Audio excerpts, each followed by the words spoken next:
Welcome back to the deep dive. You know how sometimes you walk out of church on Sunday and the sermon it sticks with you? Oh, definitely. Like the ideas keep turning over in your mind. Maybe you grab coffee with someone and just keep talking about it. Yeah, trying to figure it all out. That's exactly where we are today. Still thinking about Pastor Florin's message this past Sunday at Agape Community Church right here in Milwaukee. It was a good one. The worth of God's kingdom, a great find. Yeah, that one. He got into those parables in Matthew 13, the hidden treasure and the pearl of great value. Mm-hmm.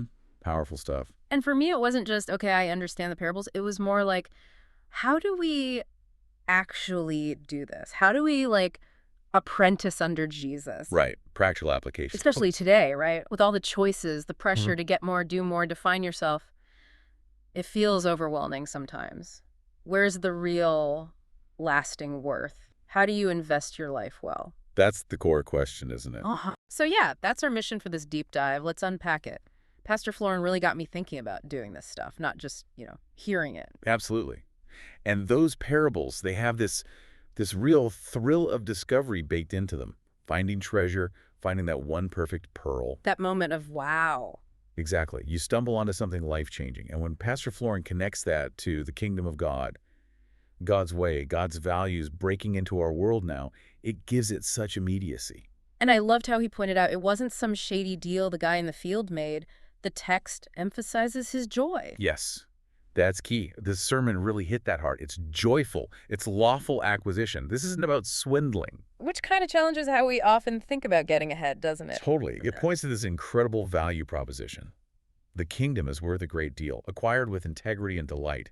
And then both the man and the merchant, they sold all and everything. All and everything. That phrase just hangs there. It shows the sheer recognized value.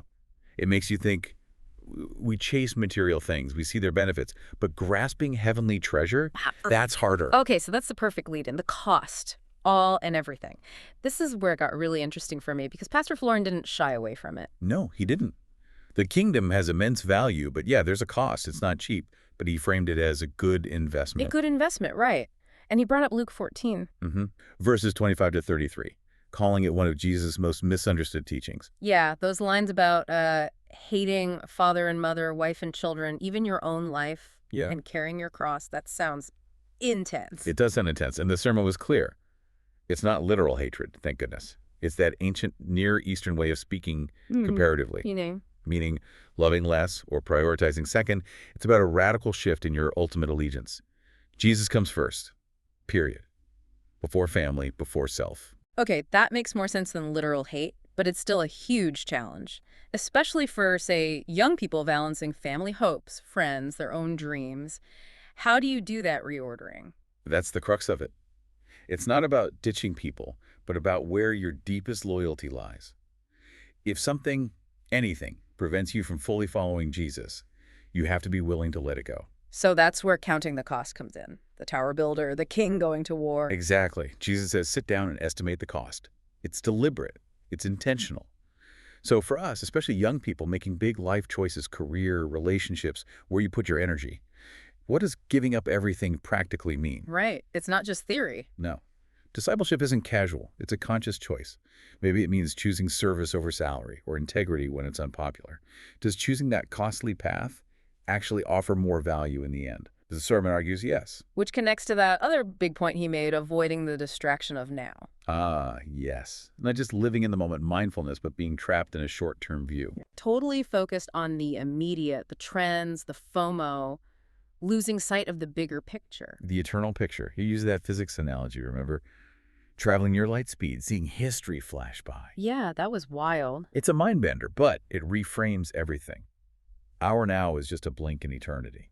For young people especially, constantly hit with short-term, everything social media, instant gratification, this offers a powerful counter-narrative. How does thinking eternally change things? Well, it changes how you define success, maybe, or failure, what's truly valuable. Suddenly, maybe that social media buzz seems less critical, or that immediate career track isn't the only thing that matters. It helps filter the noise. Okay, so this is all great, deep stuff, but Pastor Florin didn't leave us there. He gave actual actions, how to be an apprentice. Yes, the practical steps, where the rubber meets the road, as you said. So what was the first one? First, learn to read and interpret the text, actively, not just passively scanning. Like with the notebook. Exactly. Keep notes, jot down questions promptly. He emphasized that. Don't let good thoughts evaporate. Bring it Sunday. Talk about it. He mentioned the Bible study groups too. So it's about really engaging, not just consuming information. Precisely. Yeah. In a world of info overload and short attention spans, learning to read carefully, slowly, questioning assumptions, that's a vital skill.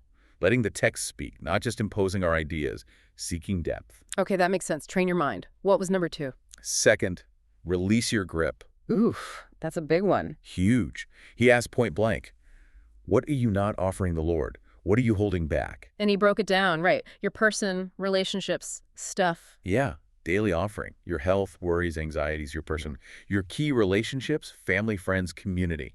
Yeah. Your relationships, and in your stuff, everything from, I think he said an aardvark collection to zebra pants. Huh, yeah, the whole spectrum. House, car, wallet, everything. For young people, maybe that means letting go of anxiety about the future or the need for control or finding identity in likes and follows or clinging to possessions for security. It feels so counterintuitive. We're taught to hold on tight. Right. But the sermon suggests that practicing this daily release actually frees you.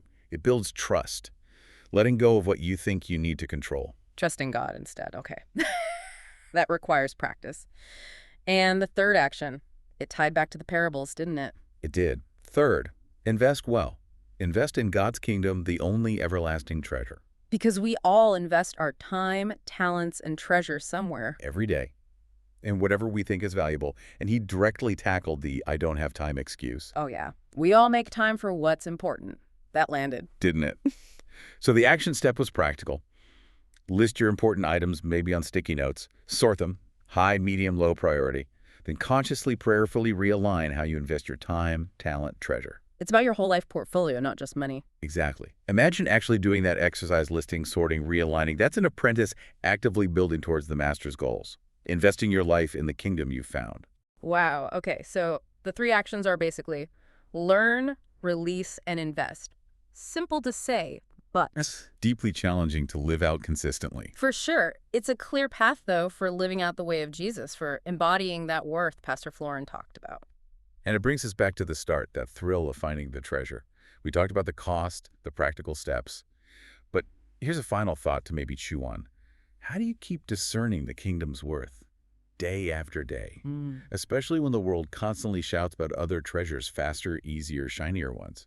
How does this daily apprenticeship, learning, releasing, investing, keep your focus sharp, helping you choose the eternal over the immediate again and again? That's definitely something to think about, maybe the heart of the whole journey. So for you listening, perhaps just pick one of those actions this week. Learn, release, or invest. Just one small step. Yeah, maybe grab that notebook or identify one thing to consciously release, or take 5 minutes for that sticky note priority list. It's about starting the practice. Thanks for diving deep with us today.